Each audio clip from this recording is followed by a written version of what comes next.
ନମସ୍କାର ବନ୍ଧୁମାନେ 15 ଅଗଷ୍ଟ 2025 ଶ୍ରୀକୃଷ୍ଣ ଜନ୍ମାଷ୍ଟମୀ ଦିନ ଗାଈକୁ ଚୁପଚାପ ଖୁଆଇ ଦିଅନ୍ତୁ ଏହି ଛୋଟିଆ ଜିନିଷ। ଜୀବନର ସମସ୍ତ ଦୁଃଖ କଷ୍ଟ ଆପଣଙ୍କୁ ମୁକ୍ତି ମିଳିଯିବ।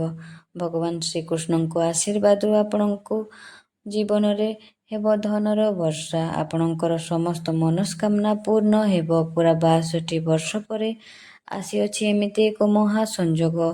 ଏହି ବର୍ଷ ଏମିତି ଏକ ଜନ୍ମାଷ୍ଟମୀ ପଡ଼ିବାକୁ ଯାଉଅଛି କି ସେହିଦିନ କେତେ ସବୁ ଦୁର୍ଲଭ ସଂଯୋଗ ବନିବାକୁ ଯାଉଅଛି।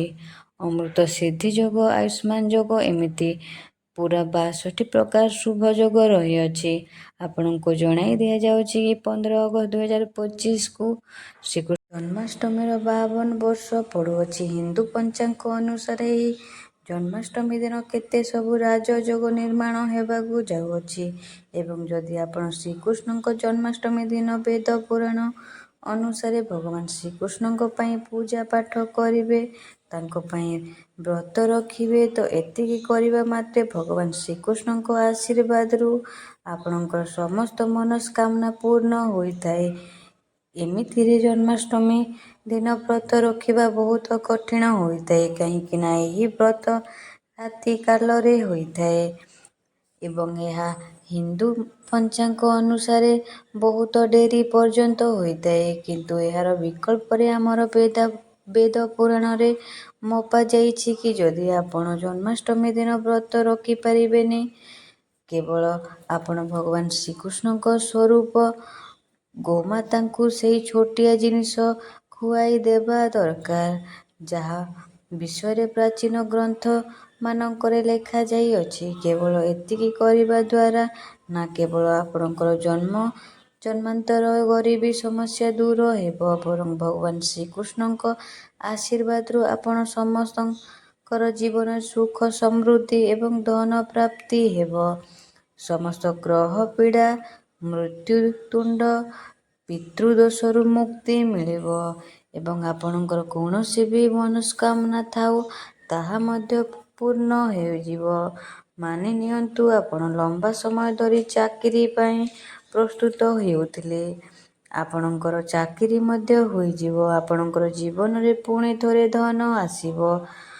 ଭଗବାନ ଶ୍ରୀକୃଷ୍ଣଙ୍କ ଆଶୀର୍ବାଦରୁ ଆପଣ ଆପଣଙ୍କର ଜୀବନର ବହୁତ ଅଧିକ ଉନ୍ନତି କରିବେ। ଭଗବାନ ଶ୍ରୀକୃଷ୍ଣଙ୍କୁ ମଧ୍ୟ ବହୁତ ବଡ଼ ଗୌ ସେବକ ଥିଲେ ଏବଂ ଆମର ବେଦ ପୁରାଣରେ ସଫା ଲେଖା ହୋଇଛି କି ଧରିତ୍ରୀକୁ ଗୋମାତାକୁ ଭଗବାନ ଶ୍ରୀକୃଷ୍ଣ ନିଜେ ଆଣିଥିଲେ। ଏଥିପାଇଁ ହିନ୍ଦୁ ଧର୍ମରେ ଗୋମାତାଙ୍କୁ ଭଗବାନ ଶ୍ରୀକୃଷ୍ଣଙ୍କ ସ୍ୱରୂପ ମନାଯାଇଥାଏ।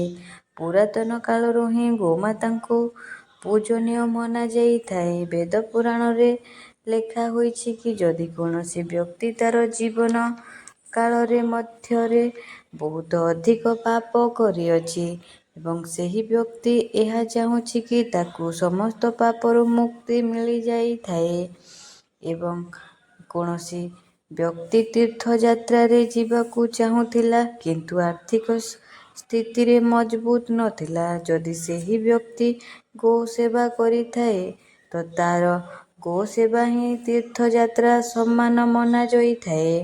ଗାଈ ମଧ୍ୟରେ 33 କୋଟି ଦେବାଦେବୀଙ୍କ ବାସ ହୋଇଥାଏ। ଗାଈର ଗୋବରରେ ମା ଲକ୍ଷ୍ମୀ ବାସ ହୋଇଥାନ୍ତି।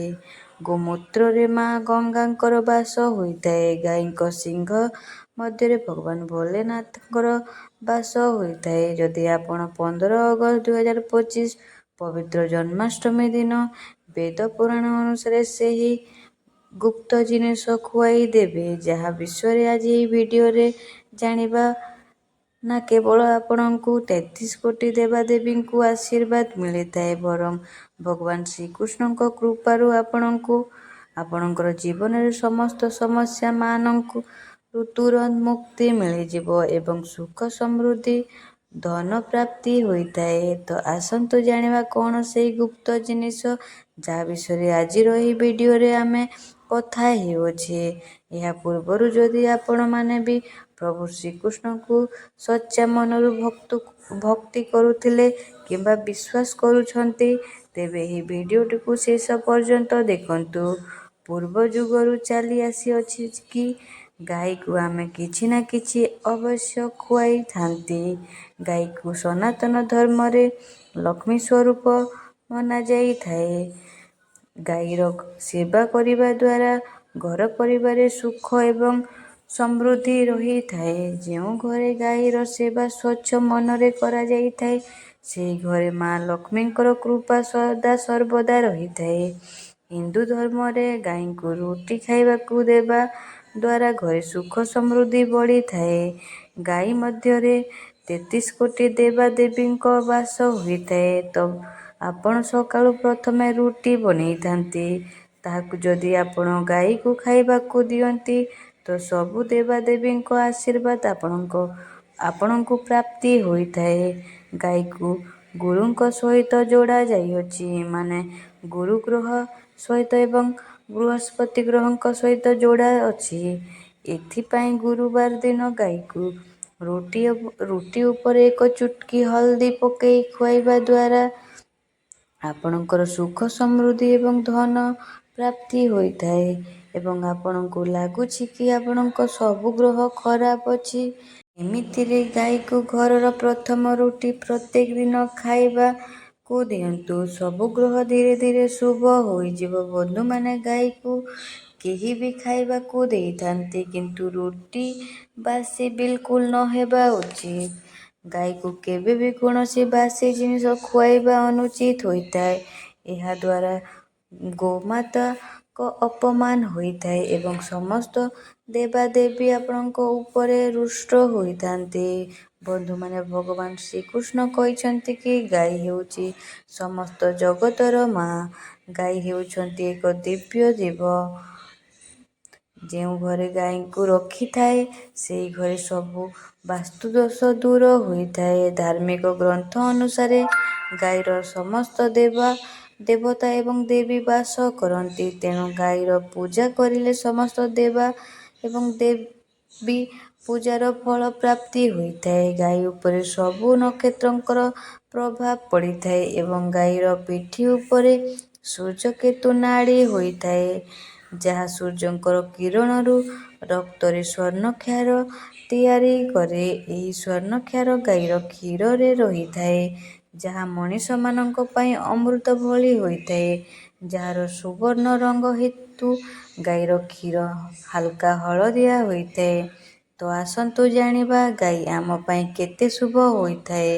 ସନାତନ ଧର୍ମ କିମ୍ବା ହିନ୍ଦୁ ଧର୍ମରେ ଗାଈ, ଗଙ୍ଗା ଏବଂ ଗାୟତ୍ରୀଙ୍କର ଧାର୍ମିକ ମହତ୍ତ୍ୱ ସବୁଠୁ ଅଧିକ ଅଟେ। ଶାସ୍ତ୍ର ଅନୁସାରେ ଗାଈର ଶରୀରରେ 33 କୋଟି ଦେବୀ ଦେବତାଙ୍କର ବାସସ୍ଥାନ ଅଟେ।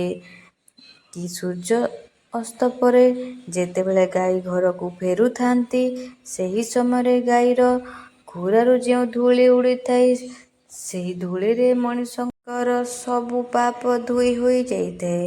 ତ ବନ୍ଧୁମାନେ, ଏହା ଥିଲା ଗୋମାତାଙ୍କୁ ନେଇ କିଛି ମହତ୍ତ୍ୱ କଥା। ଆପଣଙ୍କୁ ଯଦି ଏହି ଭିଡ଼ିଓଟା ଭଲ ଲାଗିଥିଲେ, ତାହେଲେ କମେଣ୍ଟ ବକ୍ସରେ ଜୟ ମା ଲକ୍ଷ୍ମୀ, ଜୟ ଶ୍ରୀକୃଷ୍ଣ, ଜୟ ଗୋମାତା ଲେଖିଦେବେ ଏବଂ ସବସ୍କ୍ରାଇବ୍ ମଧ୍ୟ କରିଦେବେ। ଧନ୍ୟବାଦ।